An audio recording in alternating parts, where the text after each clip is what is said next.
નમસ્કાર મિત્રો, યુવા ગણતિ ન્યૂઝમાં આપ સૌનું સ્વાગત છે। આજનો વિષય છે બેરલ માર્કેટમાં આવેલી તલાવડીઓનું ગેરકાયદેસર બાંધકામ। દક્ષિણ ઝોન એસટી વિભાગના ભ્રષ્ટાચારની જે વાતો કરીએ છીએ આપણે, બહેરમપુરા વોર્ડમાં બે તલાવડીઓ છે, એક ફેઝલનગર તલાવડી અને એક RM પાન પાર્લરની સામે આવી તલાવડી। આપણે પાછલા ટાઈમમાં જોયું કે અમદાવાદની ઘણી તલાવડીઓના દબાણો દૂર થયા છે। ચંડોળા તળાવ હોય, કિશનપુર હોય કે સદાનગર, કુબેરનગર, આ ઘણા જગ્યાએ બાંધકામો દૂર કરવામાં આવ્યા છે। આવી જ રીતે અહીંયા એક ફેઝલનગર તલાવડી છે બહેરમપુરા બેરલ માર્કેટમાં, અને એક RM પાન પાર્લરની સામે। અહીંયા ઘણા બધા ગેરકાયદેસર બાંધકામો, નાના નાના મકાનો, સોસાયટીઓ ઘણી બધી બની ગઈ છે ને અવિરત હજુ પણ ત્યાં મકાનો બનવાનું ચાલુ છે।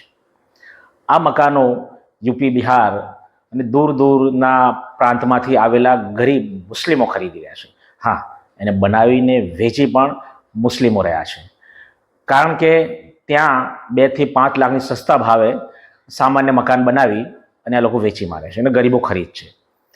આપણે જાણીએ છીએ કે જેમ ચંડોળા તૂટ્યું છે, કિશનપુર તલાવડી તૂટી છે, ઘણા વિસ્તારોમાં તલાવડીઓના બાંધકામો તૂટી રહ્યા છે। આ પણ ગમે ત્યારે તૂટશે ત્યારે સ્થાનિકો ઘર વિહોણા થઈ જશે, એમણે આપેલા પૈસાનું પણ કોઈ મૂલ્ય નહીં રહે, ને આ છેતરપિંડી ત્યાંના જ એમના સ્થાનિક લોકો કરી રહ્યા છે। તો શું ત્યાંના સ્થાનિક કાઉન્સિલરોને આ જાણ નહીં હોય?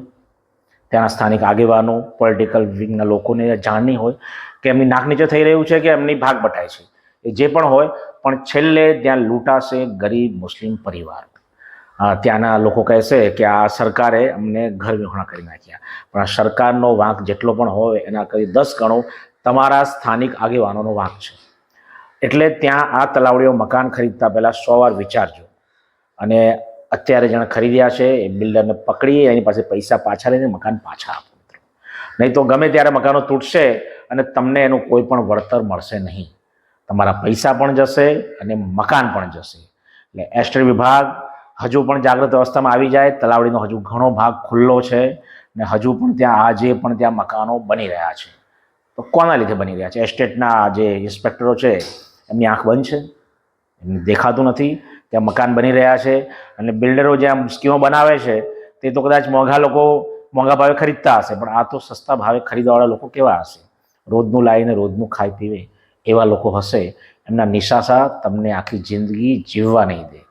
એટલે તમને પણ વિનંતી છે એસ્ટેટના અધિકારીઓ કે પોતાનું જે પ્રમાણિકતાથી કર્તવ્ય નિભાવે અને ત્યાંના મકાનો દૂર કરે, અને ત્યાં જે પણ આ મકાન બનાવ્યા છે એની પર લેન્ડ ગ્રેબિંગનો કેસ કરી લલ્લુ બિહારી એક ચંડોળામાં હતો, અને ઘણા બધા લલ્લુ બિહારીઓ બહેરમપુરા વોર્ડની અંદર અલગ અલગ તલાવડીમાં પોતાનું સામ્રાજ્ય સ્થાપિત કરી રહ્યા છે।